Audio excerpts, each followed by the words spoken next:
আজকে আমরা গিয়েছিলাম কাঠগোলা বাগান, যেটাকে অনেক সুন্দর করে সাজানো হয়েছে। এখানে রয়েছে কিছু কিছু রঙের রঙের মাছ। আমরা প্রথমেই মাছ ও পাখির ঘরে ঢুকে পড়েছিলাম এবং এখানে আমরা মাছ দেখলাম, অনেক সুন্দর।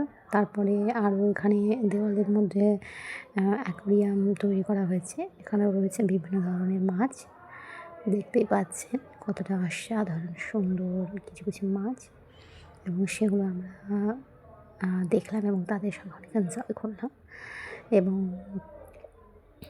খুব খুব মজা করলাম।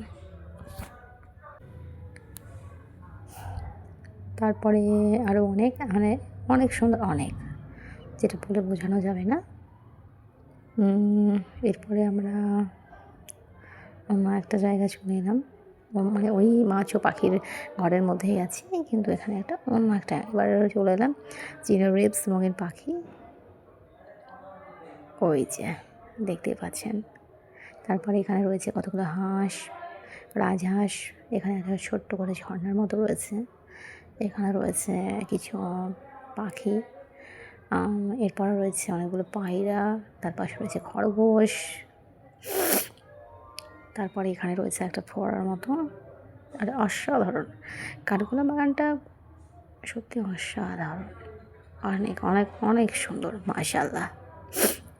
এবং এখানে আমরা অনেক এনজয় করলাম, অনেক ফটো তুললাম। এটা রয়েছে ছোট্ট করে একটা ঝর্ণার মতো। এবার আমরা চলে গেলাম কাঠগোলা প্যালেসের সামনে যে পুকুর, সে পুকুরে আমরা দেখব রঙের রঙের কিছু মাছ। চলুন দেখা যাক। এবারে এই দেখতে পাচ্ছেন রঙের রঙের মাছ, আর সুন্দর সুন্দর। কেউ বিস্কিট দিয়েছে, তো সে বিস্কিটই খাচ্ছে। যে অসাধারণ অসাধারণ।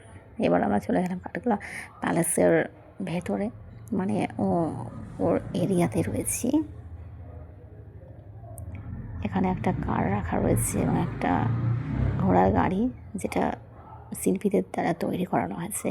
এখানে বিভিন্ন রকমের ফুল, এটা এক ধরনের লাল ফুল, যদিও আমি নাম জানি না।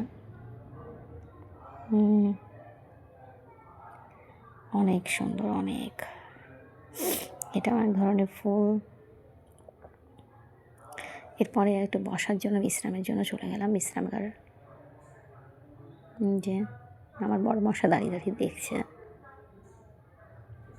এবারে খাওয়ার জন্য চলে এলাম। এখানে ছোলে ভাটুরে, দই বড়া এবং অনেক কিছুই পাওয়া যাচ্ছে। তো আমরা অর্ডার করেছিলাম মশলা ধোসা, এবং খাওয়ার জন্য আমি অপেক্ষায় আছি। মশাই খাবার কিনতে দাঁড়িয়ে আছে। এই আমাদের মশলা ধোসা খাবার খেয়ে বাড়ির জন্য এবার রওনা দিয়ে দিলাম।